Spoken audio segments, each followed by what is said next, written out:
Before installation, ensure that you have the correct instructions. Replacement instructions can be found at galebreaker.com. Check the contents of your door against the parts listed on page 3 of your instructions. Do not let the screen material come into contact with any sharp objects or edges. Position the template on the building as shown, allowing room for the cowling upstand. Mark and drill fixing holes for the top brackets. Use the upper row of holes and the lower row of holes. Fit the free end bracket and drive end bracket with M10 fixings. It is essential that they are level and upright and square to the building. If it is required to cut your door, measure the daylight gap between the inside face of the top brackets and cut to the following rules as shown. Do not cut the lower flap and tube at this point. Fit the drilling template into the recess with the groove and fully up against the end stop. Use the template to drill 2 holes in the end of the tension bar with a 6mm drill. Using a pencil, mark the position of the end of the drill jig as shown. This is to mark the position of the fixing screws. Slide the 6mm nylon insert into both pockets of the first fabric panel and cut to length. Push the flute guide insert over the end of the flute in the tube to protect the fabric sheet as it's being fitted. Slide the fabric panel into the flute on the top tube. Leave a 22mm space at the spring end bracket end. Push the flute guide insert over the end of the flute in the tension bar to protect the fabric sheet. Note the correct orientation of the tension bar relative to the door arrangement. Then slide the tension bar onto the fabric panel. Secure one end of the panel to the top tube and tension bar using the 25mm self-drilling screws supplied. When the fabric is inserted, remove the flute guide insert from the end of the flute. Tension the fabric panel to remove any creases and secure with the 25mm self-drilling screw. Break the tip of the screw off inside the tube using a hammer and punch. When securing the fabric to the tension bar, insert a 4mm hex key into the end of the tension bar as shown. This will constrain the movement of the 6mm nylon insert. Remove the hex key after fixing.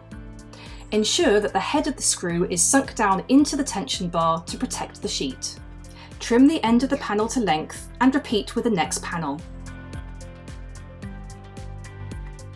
Ensure that the panels go into the correct position, as the panels are different heights. Press the M6 nylock nuts into the windlock moulding. Fix the windlock and windlock plate into the ends of the tension bar and secure with the M6 by 16mm countersunk screws and nuts. Roll the tension bars and fabric panels onto the top tube. It is important that when the door is hung, the fabric should come off at the back of the top tube, between the tube and the building face. Assemble the drive shaft by sliding the 25cm gear onto the drive shaft. The 25cm gear is located using the circlips and washer supplied. Insert the drive shaft into the drive end of the top tube and insert the spring assembly into the opposite end. If you would like to fit the spring to the opposite side, these instructions can be found in a separate video.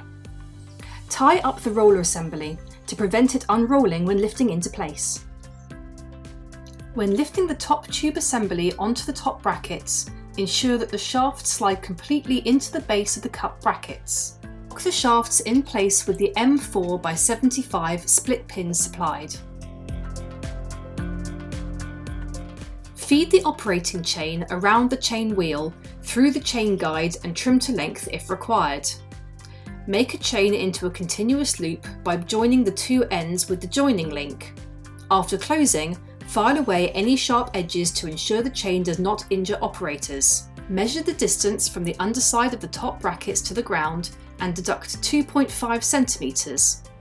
Equally cut the aluminium tracks to this dimension and remove all sharp edges.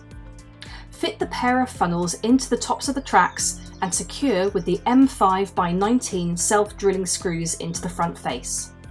tighten the funnel clamp bolts.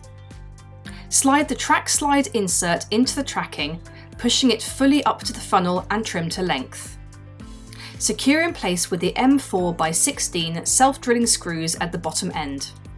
Fit the upper and lower track mount brackets to the building as shown using the M8x30mm bolts and nuts. Position the mounting holes at the centre of the slots in the brackets. Fix the intermediate brackets a maximum of 1.5 metres apart. All brackets must be vertically aligned with each other. Lift the track and funnel assembly against the track brackets so that the top of the track is 2.5 centimetres from the bottom edge of the top bracket. Assemble the track clamp plate with the M8x16 bolts and washers. Insert the clamp plate into the aluminium tracking. Turn the plate and engage with the track mount bracket. Repeat for all mount brackets and tighten the bolts. Fix the chain keep and mounting brackets to the tracking using the M5.5x19 self-drilling screws. The height of the chain keep depends upon your installation, but is typically about 1.5 metres from the ground. Pre-tension the spring mechanism by rotating the top tube assembly in the direction shown. This is done by pulling down on the outer chain. The number of pre-tension turns is given in the table. When the required number of turns has been reached, lock the operating chain into the chain keep. Lower the door and ensure the wind locks engage in the tracks each side. The tension bar may need to be adjusted sideways to align with the track initially. Engage the hand chain in the chain keep to hold the door in the lower position. Cut the tube and flap as per the illustration. Push the flute guide insert over the end of the flute in the bottom tube to protect the fabric sheet as it's being fitted. Pull the bottom fabric panel outside the tracks, slide on the bottom tube. Insert two M4x25 self-drilling screws into the bottom tube in the positions shown. Slide two tube weights into each end of the bottom tube and push up to the screw position. Slide the nylon insert into the pocket of the flap and slide the flap onto the bottom flute. Insert the bottom tube inserts into each end of the tube, and with the self-drilling screws, secure the fabric panel and flap to the bottom tube. It is important to tension the sheet sideways before fixing to remove creases. Lift the bottom tube into the guide rails. Raise the door. The fabric and tension bars will now stack tightly around the top tube. Attach the product identification label and the CE compliance label to the front of the bottom tube. Fit the cowling brackets, noting that only 3 are on the drive bracket. The 4th is mounted to the centre of the chain cog. Cut a 40mm wide by 220mm high notch in one end of the cowling to accept the chain wheel. Join the cowling with a minimum overlap of 265mm. Space the rivets across the overlap accordingly as per this image. Secure with 30 rivets, 6 in each of the 5 faces.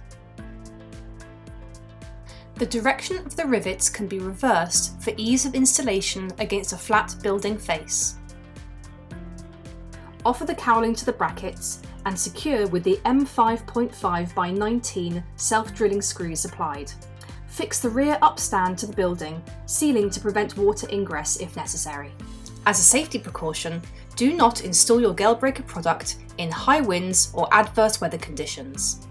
There is a broad range of spare parts available on our website or ordered through your local dealer.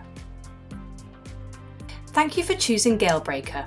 We are proud to offer you a 10-year guarantee, details of which can be found on our website or by emailing the market support team.